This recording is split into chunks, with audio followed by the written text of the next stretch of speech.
Vika, congratulations back into the fourth round here at the Australian Open. Just kind of give us your thoughts on the match and how you turned it around after the first set. Yeah, very happy to be here. It was not easy out there. I played against a great opponent who had a lot of success on these courts as well, and started the year really, really strong.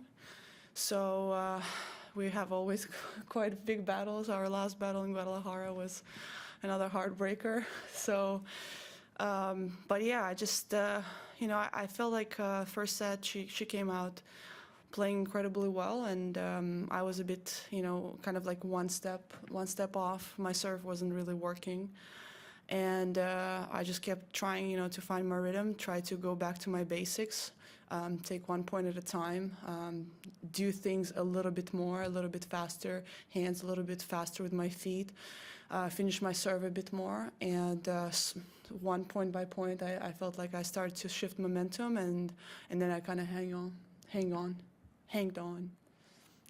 something like that. You will write it, yeah. Questions, please. Courtney. Vika, when you walked off the court, you were looking for your name in the Hall of Champions.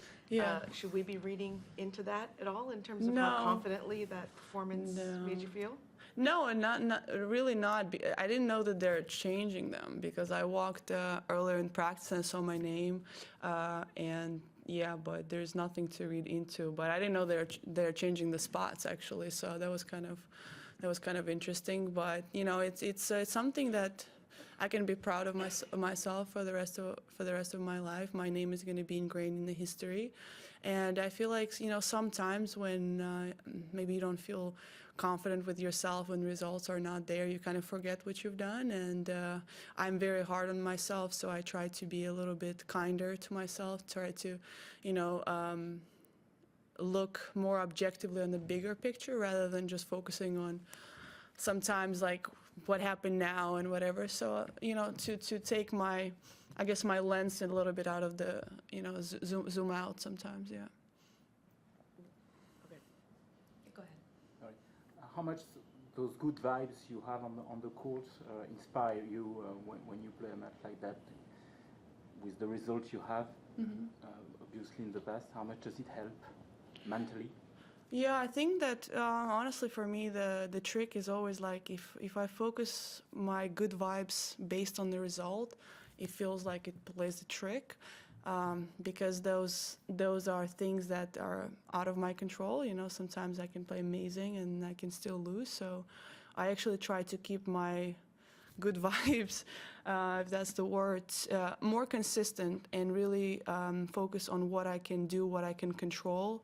I try to break down my goals on the court into small little parts and see how I can achieve them rather than seeing, okay, I need to win.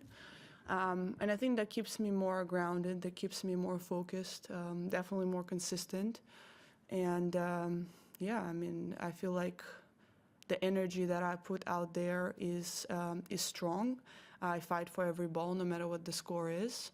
And yeah, I feel like it's the right way to do it. Courtney.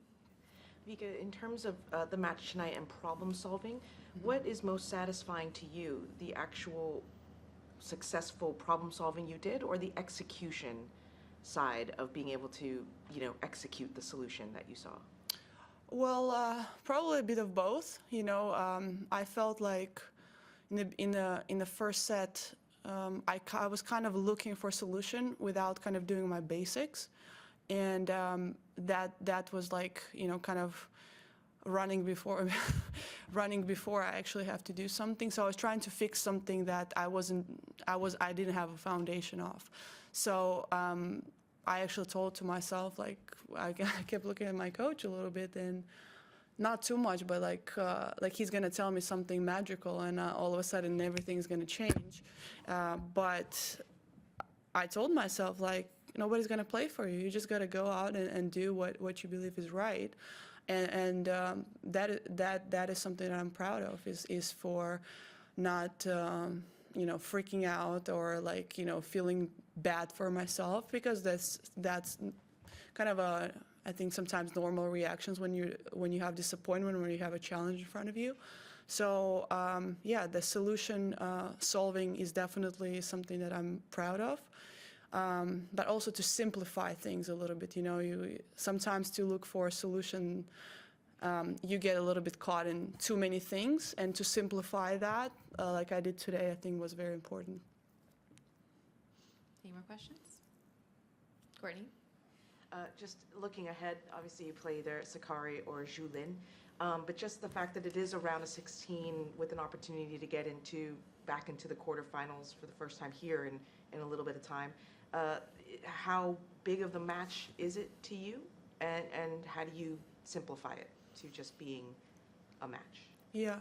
I mean, it's bigger on paper, right? And it's obviously, like even coming into this match, I was talking to my team, and I was like, oh, everything starts to feel more important, right? Everything starts to become bigger. But in reality, it is not. It's still a match. So it's not about, for me, it's not about fighting against those feelings. It's about accepting them and working through them. And I work really hard on that. I really work hard on psychology and the game and awareness and learning about myself. I feel like I'm more open-minded. That helps me to learn. So it is bigger on paper. I'm sure I'll have feelings, okay, it's fourth round, it's a step closer, but I do want to use that experience. It's a long road. I'm aware of that. So as long as I can keep my feet grounded and my head, clear, that's all it is. But it is tempting to think that way for sure.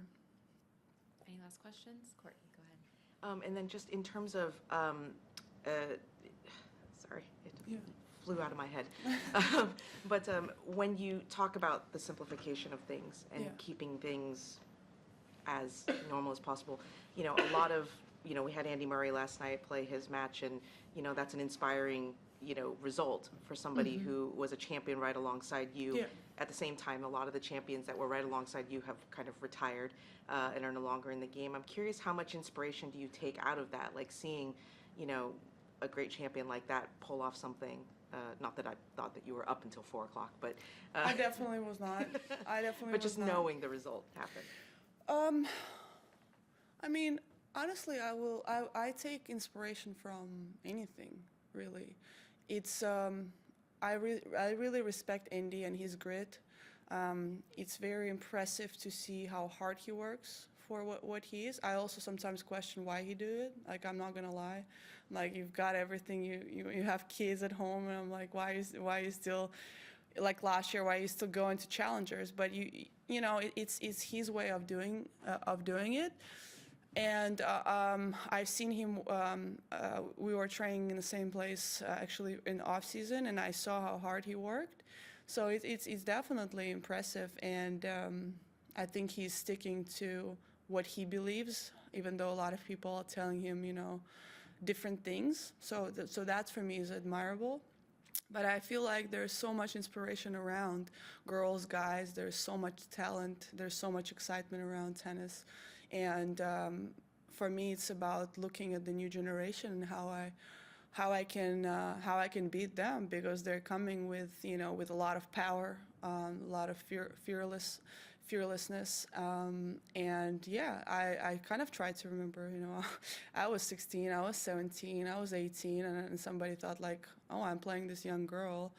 But I thought I'm going to beat everybody at that age. So I'm like, they're probably thinking the same way. But, so for me, it's about, looking at also new generation, see how I need to improve my game, because the game is shifting, it's improving.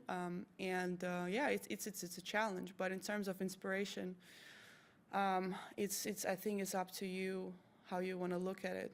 Some people look at things glass half full.